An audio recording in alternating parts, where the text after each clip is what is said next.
деструктивті діни ағым ұстанушы әйелдеріміз бар. Бұл әйелдер мен көбінесе бізде теологтар, психологтар жұмыс жасайды. Енді бұл жерде жаңағы сұрағыңыз тұр, неге болар бұндай әрекетке барады деп. Жұмыс процесінде байқағанымыз, деструктивті діни ағымға әйелдер көп жағдайда ер азаматтарына қарай келеді. Егер ер азаматтар деструктивті діни ағым ұстанушысы болса, әйел азаматша міндетті түрде ол отбасын ер азаматына бағынады. 90%-ның діни білімі жоқ. Соның үшін жоғарғы білімі жоқ тіптен келгенде. Сонда тек қана тұрмысқа шығады, ер азаматы қалай айтады, діни білімді қалай береді, міне соны бойына сіңіреді.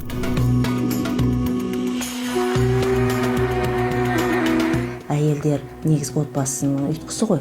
Әйелдерімізде сондай деструктивті ағымға еріп кетіп отыр. Оларда самоанализ жоқ, сыни. Және берілген ақпаратты былайша айтқанда, ол ер азаматынан келіп отырма, онлайн нелер алады ғой, білім алады. Солар арқылы келіп отырма, анализ жасамайды, тікелей тыңдайды, соны тікелей ұстанады. Егер төле анализ жасайтын болса, сыни көзқараспен қарайтын болса, онда ол жолға түспей, таза дәстүрлі дінді ұстанатын еді. Ұлты мықты болсын десе, қыз баланы дұрыс тәрбиелеу керек. Тағы да бар ғой, қызға 40 үйден тыю дейді. Рухани байымын дейтін қыздарымыз болатын болса, міндетті түрде діни білімді өзіміздің мемлекетте КМДБ-мен рұқсат етілген, бекітілген, одан кейін жоғарғы Нұр-Мүбарак университеті бар, сол жерден білім алған біздің әйел азаматшаларымыз бар, профессорларымыз бар.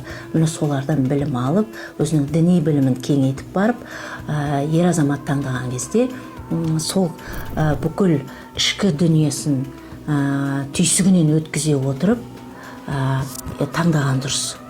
Сонда отбасын жарын таңдауда қателеспейді деп мен ойлаймын.